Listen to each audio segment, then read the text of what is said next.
Okay, folks, this is our lecture on symbolism that we were supposed to have for class today. Oh well. So I've got an image here on the screen that I wanted to start out with for a few reasons.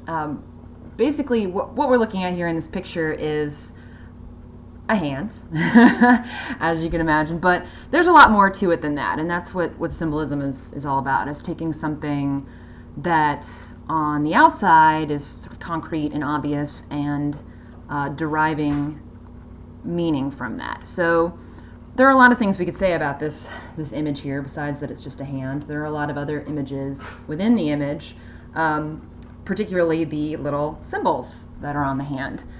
So there's a couple of ways you could look at this. You could say, okay, well, seems like it's some kind of map for palm reading, fortune telling of some kind, which is based entirely on symbolism. I mean, if you go and get your palm read by somebody, what they're doing is they're looking at your hand for symbols, for signs of what your future might be.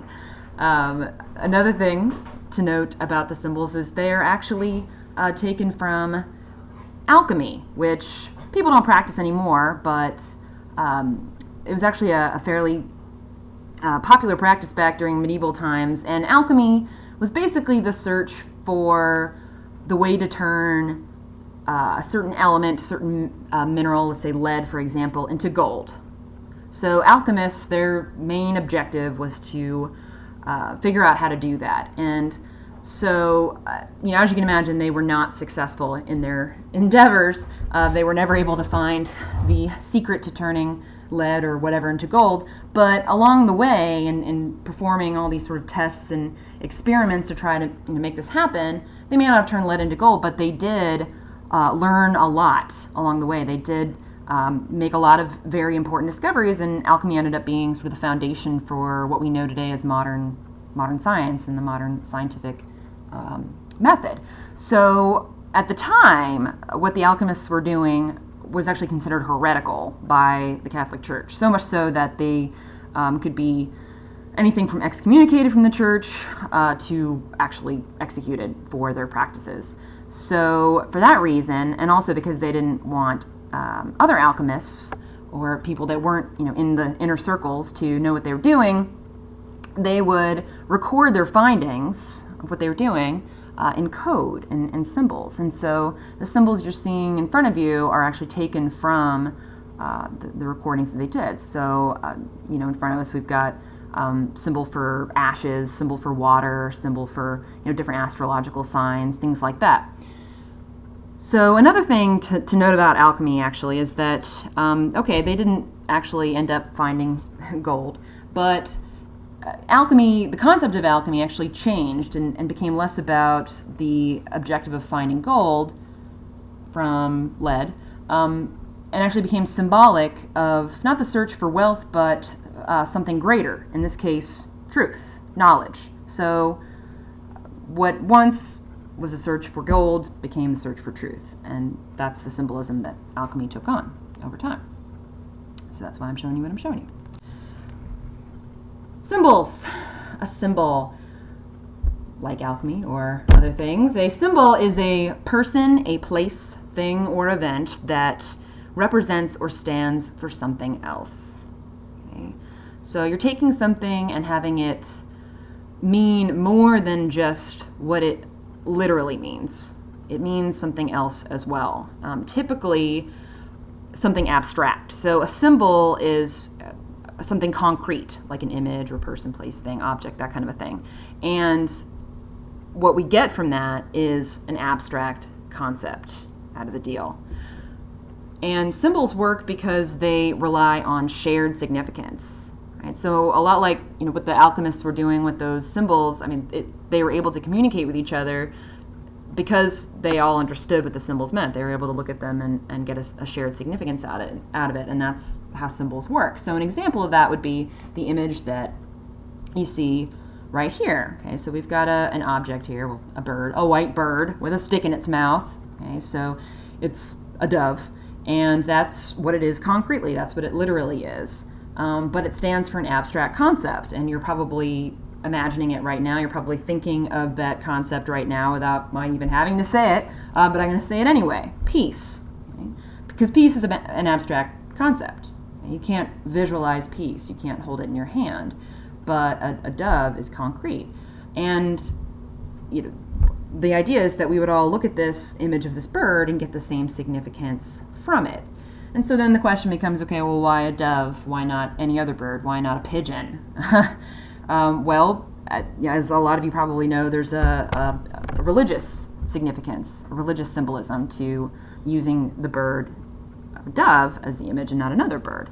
Going back to the story of Noah's Ark, when the world was flooded with a great flood, and after the fact, Noah sending out the dove to see if there was land, and the dove bringing the olive branch, which is that twig in its mouth, back to Noah, that represented that the flood was over, but also peace between God and mankind. It represented the time of discord between God and man was over, and the time of peace had begun. So that's a lot to get from just an image of a bird, and that's what symbols do. They become so much more than what they are concretely or literally.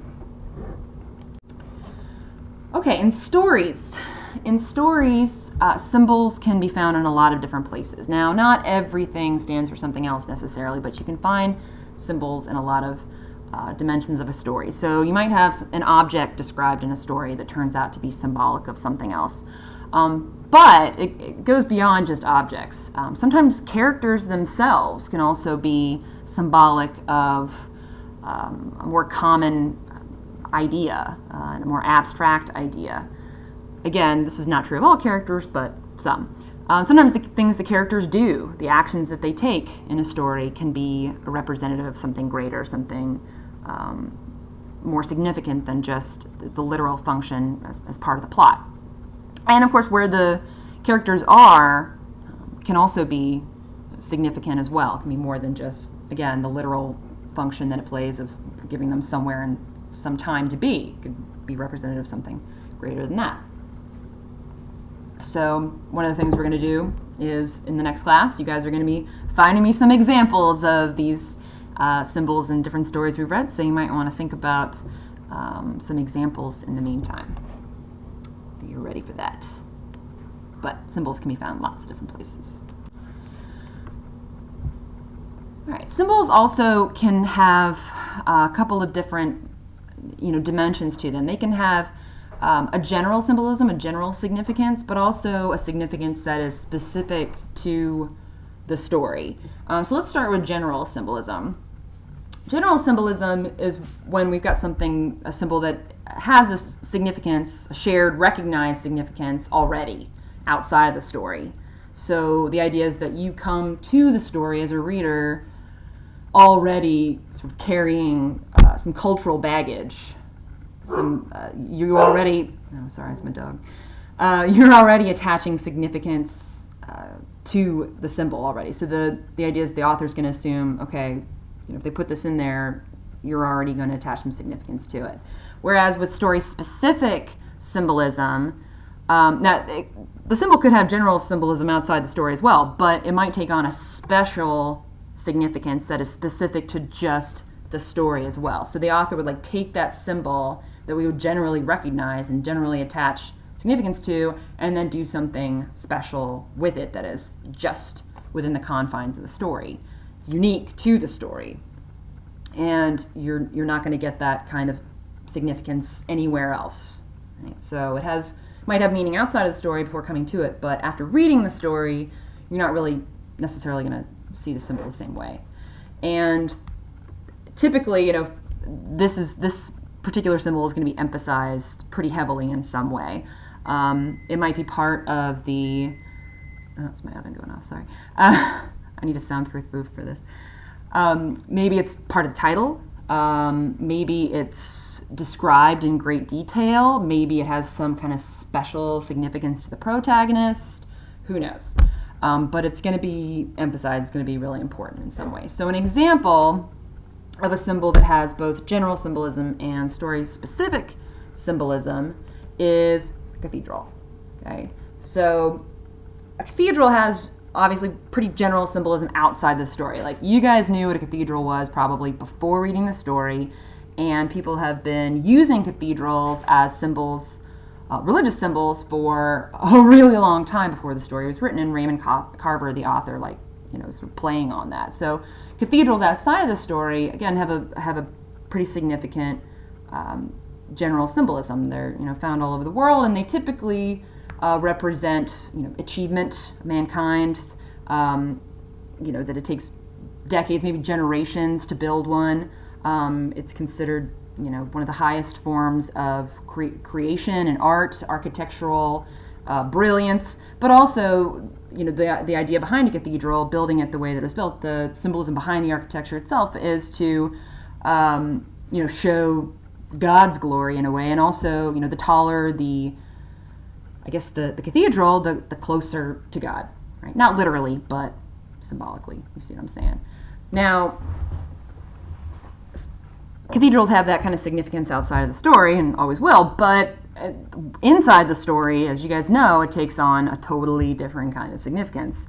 When the narrator and Robert draw this cathedral together, it has a very different kind of significance that's specific to the story and that you're not going to find anywhere else. So I won't tell you what that is. You have to figure it out for yourself. Allegories.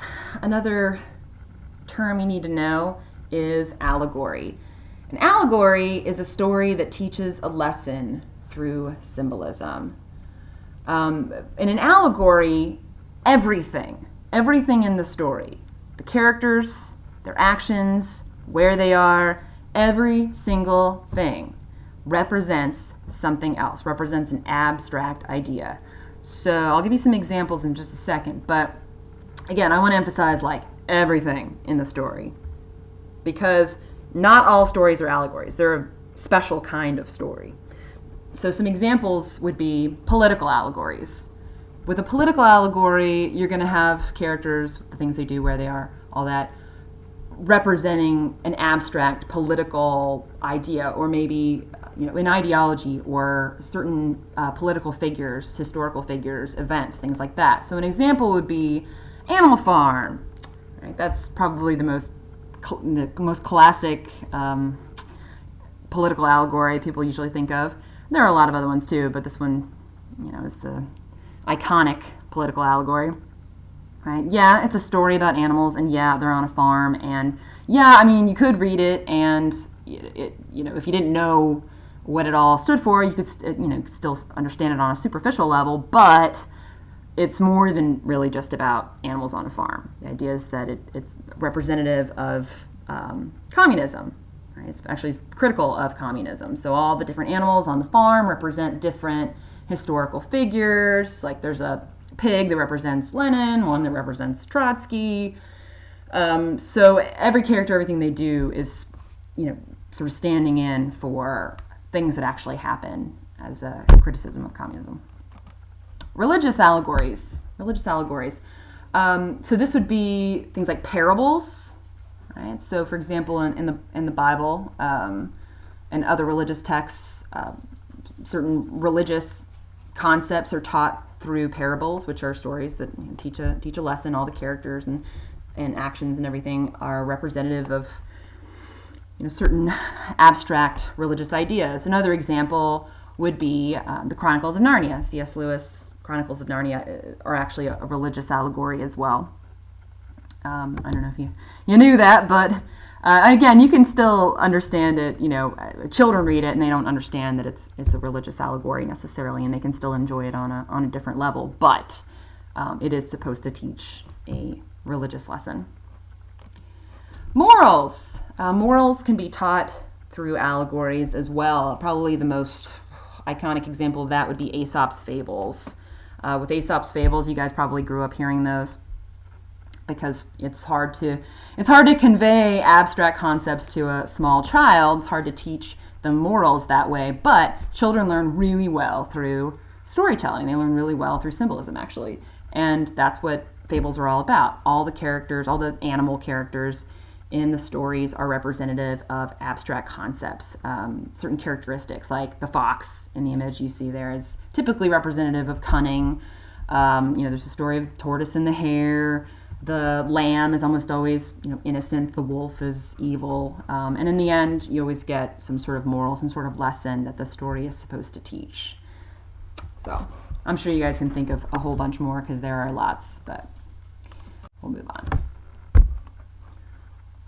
Okay, archetypes. Archetypes are another term you need to know about symbolism. Archetypes are characters, rituals, symbols, or plot patterns that recur in the myths and the literature of many cultures. Okay. So archetypes rely on a sort of universal symbolism, meaning that you will find them through pretty much all cultures throughout history. And they usually mean pretty much the same thing or fall within pretty much the same range of meaning regardless of culture, time, things like that. And it's thought that the reason they're so universal is because they evoke deep, primal, maybe even unconscious responses in human beings, that human beings can be faced with an archetype and sort of immediately identify it, I guess, without really realizing they do. So an example of an archetypal plot would be a rite of passage story. This idea of you have a young character and they have to go through some sort of rite of passage to become mature, some sort of test, some sort of trial, that kind of a thing. Or a quest. Quests are archetypal stories. You get heroes going on quests in every single culture across time. Creation stories, stories about the end of days, end of times are also archetypal as well.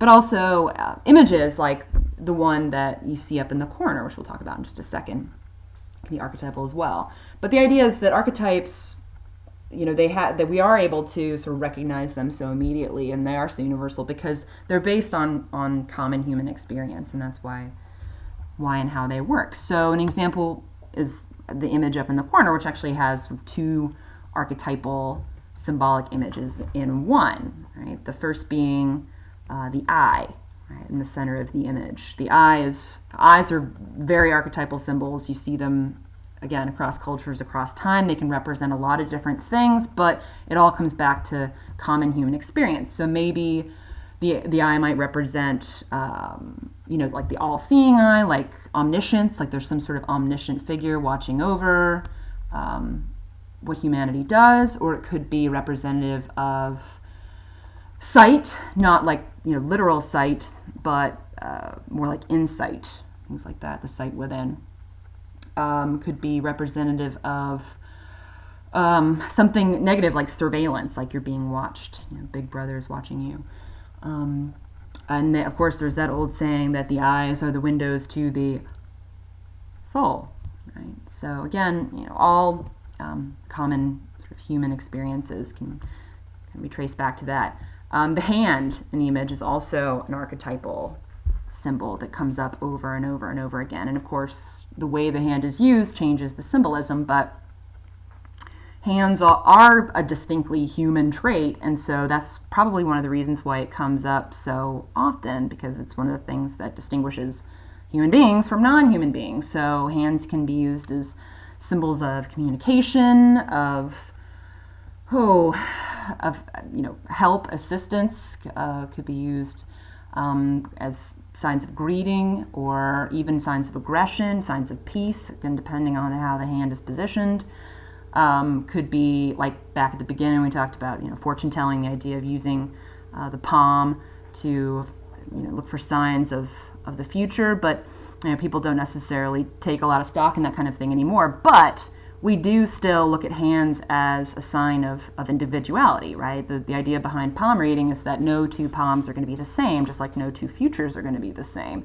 But we can still look to hands to figure out identity, things like fingerprints and such. So maybe we haven't gone too far away from that. So there are lots of archetypal symbols out there, and we could go on and on about all the different things that they mean, but the moral of the story is that they come up over and over again, and they continue to have that deep, almost unconscious kind of symbolism that we can immediately recognize, and that's what makes them so powerful. All right, well, that's it for symbolism. There's not a whole lot more to say about it than that. But again, when we meet, we'll take some time to do some practice, find some symbols, because those are a few of the options for the prompts for micro theme 2. So we'll get some practice with that. So see you next time.